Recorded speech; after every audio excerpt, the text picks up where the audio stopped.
Assalamualaikum. Kali ini cikgu akan terangkan cara-cara untuk menjawab soalan ringkasan. Mula-mula kita baca dulu petikan, fahami kehendak soalan.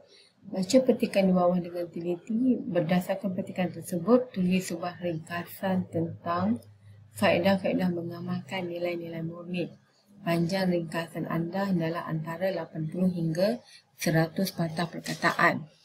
Anda digalakkan menggunakan ayat sendiri tanpa mengubah maksud asal petikan. Okey, jadi kata kunci ialah faedah-faedah mengamalkan nilai-nilai murni. Jadi faedah ni bermaksud kebaikan, manfaat.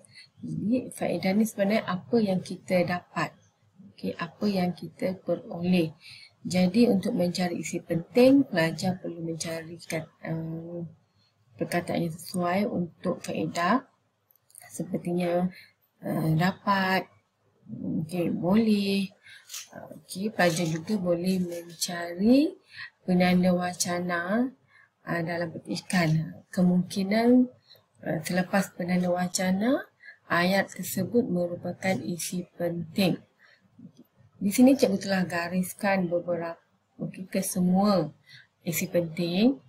Okey, kita baca. Kerajaan telah melancarkan kempen budi bahasa dan nilai-nilai murni pada 16 Januari 2005.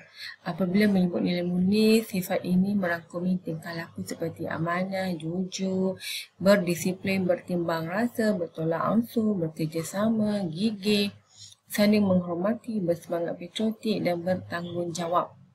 Dalam konteks sebuah negara, nilai murni perlu ada pada setiap individu untuk, okey, nampak di sini, untuk faedahkan kita dapat, okey, jadi untuk menjamin kejayaan pembangunan negara.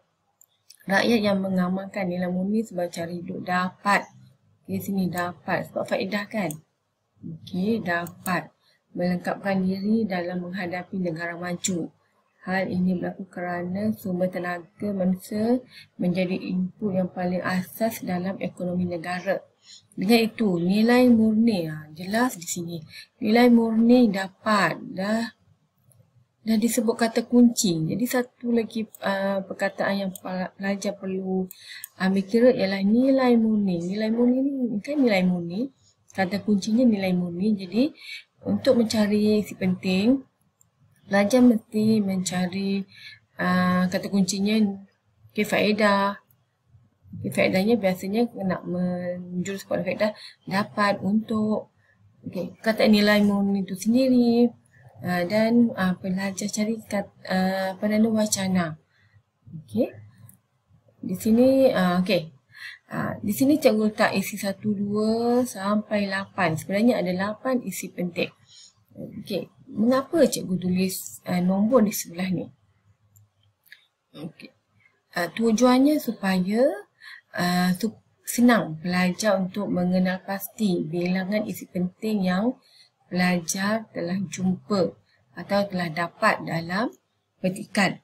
Sekiranya tiada nombor, sekiranya tiada nombor, pelajar kemungkinan akan kekurangan isi penting kerana semasa menjawab soalan peperiksaan biasanya, pelajar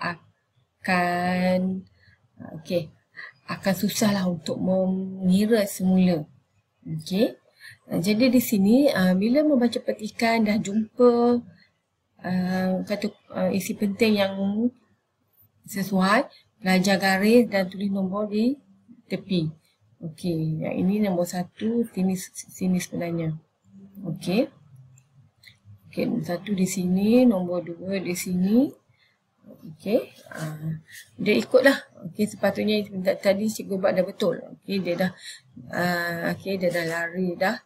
Okey, jadi penting. Okey, penting nombor ini supaya pelajar tidak kekurangan isi penting.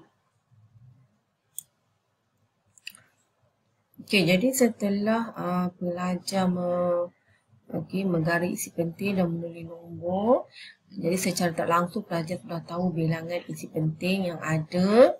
Okey, kita tengok di sini seterusnya ialah penanda wacana. Terlepas penanda wacana, isi penting. Okey, dia juga dapat. Okey, perkataan dapat ni sebenarnya. Okey, jadi pelajar mesti tahulah kata kunci yang sesuai ataupun perkataan yang boleh menggambarkan kata kunci.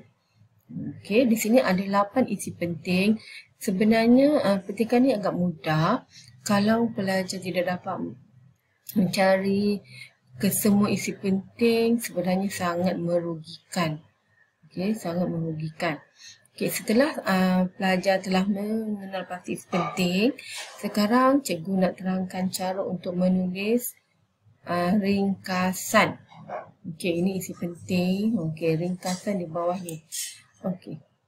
Faedah mengamalkan nilai murni. Okey. Nak mulakan ringkasan, kita mulakan dengan kata kunci ni, faedah mengamalkan nilai murni. Tidak perlu mulakan dengan ayat-ayat lain. Okay. Mulakan saja dengan kata kunci. Okay. Faedah mengamalkan nilai murni iaitu dapat. Okay. Sambung sahajalah isi-isi penting yang telah pelajar senaraikan ini. Jadi pelajar gugurkan nombor-nombor ni, pelajar letaklah penanda wacana yang sesuai. Okay. Kita tengok ringkasan. Faedah mengamalkan nilai murni iaitu dapat. Kenapa cikgu letakkan iaitu? Okay. Iaitu ialah perkataan yang selamat digunakan. Kerana kalau selepas perkataan iaitu pelajar letak dapat, okay, tak ada masalah. Okay. Kalau ialah, mestilah kata nama lah. Okay. Jadi ini tidak akan menjejaskan bahasa. Okay. Sekiranya pelajar tidak mulakan kata kunci soalan, bahasa akan ditolak. Okey, penting pelajar yang perlu ingat. Tidak perlu ada pendahuluan, tidak perlu ada penutup ringkasan. Semata-mata isi penting sahaja. Okey, sambung-sambung saja isi penting yang ada. Okey, pelajar perlu ingat. Hanya penanda wacana yang dituliskan ini saja yang dibenarkan guna untuk menulis isi penting ringkasan. Okey, penanda wacananya seterusnya, selain itu, selanjutnya, dalam pada itu, di samping itu.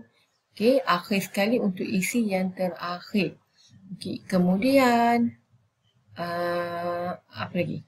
Okey, kemudian selepas itu tidak sesuai digunakan untuk menulis isi penting ringkasan. Kerana kemudian selepas itu sesuai digunakan untuk menceritakan satu peristiwa. Contohnya dalam karangan keperihalan. Okey. Di sini jelas cikgu terangkan cara untuk menulis ringkasan. Jadi cikgu harap pelajar dapat faham ringkasan paling mudah. Jangan ada pendahuluan. Okey. Cikgu harap pelajar boleh faham. Itu saja untuk hari ini.